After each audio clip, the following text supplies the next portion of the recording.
More Democratic retirements are creating a new problem for the party at a very critical time. We have seen it for months, a major divide growing between far-left progressives and centrist incumbents. Congresswoman Jan Schakowsky of Illinois has reportedly told colleagues that she plans to retire after this term. Axios reports that this could trigger a wave of retirements among older members amid a sustained effort to oust the party's most senior members. Schakowsky is one of 8 House Democrats facing a primary challenge from a younger candidate. And on the Senate side, the minority whip Dick Durbin's retirement could trigger a bitter primary battle for a key Illinois seat.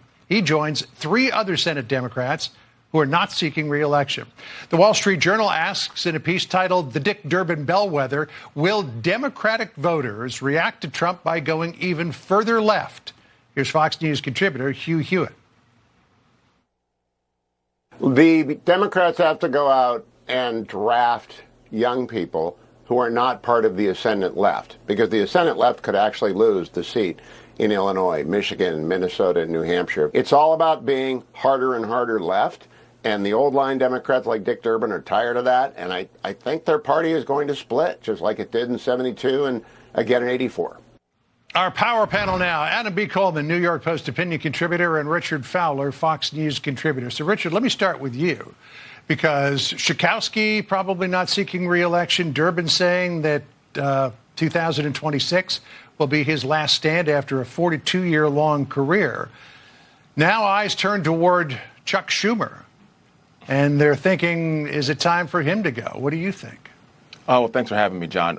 First, I think it's interesting that, as Dick Durbin decides to exit the United States Senate, one of the most the biggest congratulations he gets is from Chuck Grassley, the senator who chairs the Judiciary Committee. And I think if you look at the folks who have announced that they were running for this race, I wouldn't describe any of them as the far, far, far left flank of the Democratic Party. I would actually look at them and think you have some very pragmatic folks running for this seat, including Congresswoman Lauren Underwood. And I think what it shows is, and even in his statement when he decided he was retiring, said he's passing the torch to the next generation of leadership. And I think what you see from many of these retirements is Democrats saying, we have an outstanding bench of candidates. We have an outstanding bench of leadership. And now is the time to turn the page and bring those leaders in so that the United States and the country can see them. And I think that's what Democratic voters are asking for these leaders to do.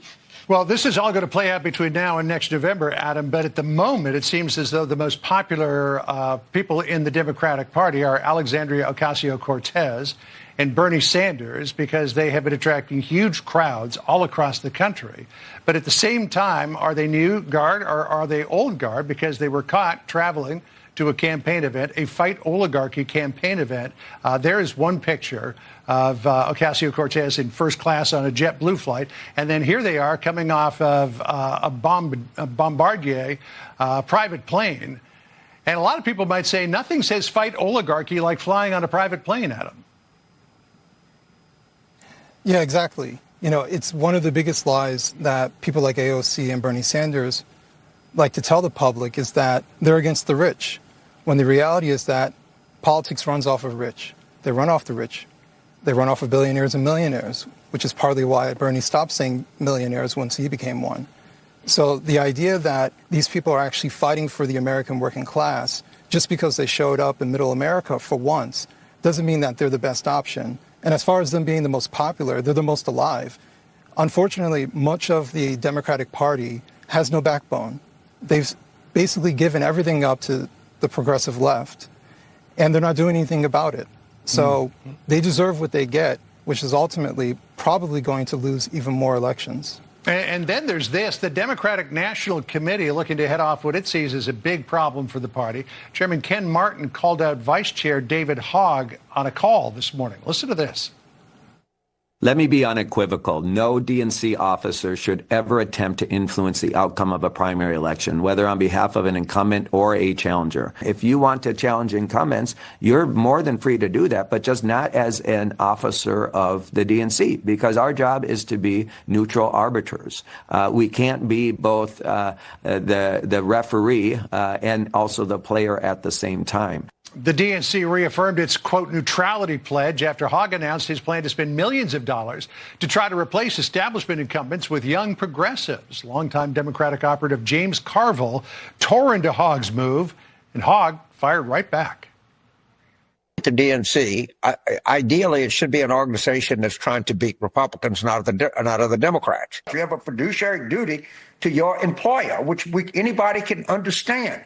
He's being paid to run against other Democrats. I think it's an outrage. I don't know if I have standing, but I might give the DNC $10 and sue him. He's a contemptible little twerp. What's his plan to deal with our 27% approval rating? That's my question to him. The fact of the matter is right now, our party is in a crisis. We are seeing people lose faith in our party. They're losing faith in democracy across the country.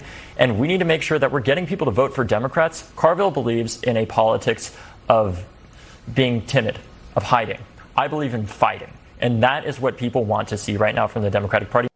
And Joe Concha's new opinion piece argues that the Hogg versus Carville civil war captures the sorry state of the Democratic Party. Richard, I mean, this is a sticky wicket that the party has got going here. What do you do about it? It's a job of the Democratic National Committee to elect Democrats in the general election. Number two, before you get to a general election, it's the job of the Democratic Party to have a fair primary. During that fair primary, anybody who's in the Democratic Party can run in a primary election. It's a job of outside groups and for candidates to present themselves and for Democratic voters to vote on who they think is the best. Now, with that being said, I think there's this sort of misnomer of the progressive left and what the progressive left is and what the progressive left isn't. If you take a look at the 2024 election, which Democrats did lose, who were the folks who voted in that? Who were the folks who voted for the Democratic Party? Last time I checked, they were teachers, right? They were nurses. They were African Americans, right? They were working people, people who go to work and they punch a time clock every single day. And I think we have to sort of break out of this ideal of the progressive left, those folks over there, and actually identify who the people actually are and talk about what's actually happening at their kitchen table. And I think there has to be a unique distinction there. Okay, well, you managed to speak for about 90 seconds and not address the issue at hand. What about this idea of the internecine warfare here, Adam? Yeah, well, I mean, none of this surprises me. This is what happens when you put an activist in a role like this. The reality is that many of the progressive left, maybe not every single progressive, but many of the progressive left and leftists, I would identify, what they're going to do is use the Democratic Party like a skin suit. They're going to wear the name, and they're going to infight far much more than actually go after Donald Trump. Because the reality is that they hate moderate Democrats, they hate blue dog Democrats, they hate former Democrats like myself far more than they hate Donald Trump. All right, well, we'll see where all of this goes. Gentlemen, thanks for joining us, and thank you for watching the Faulkner Focus.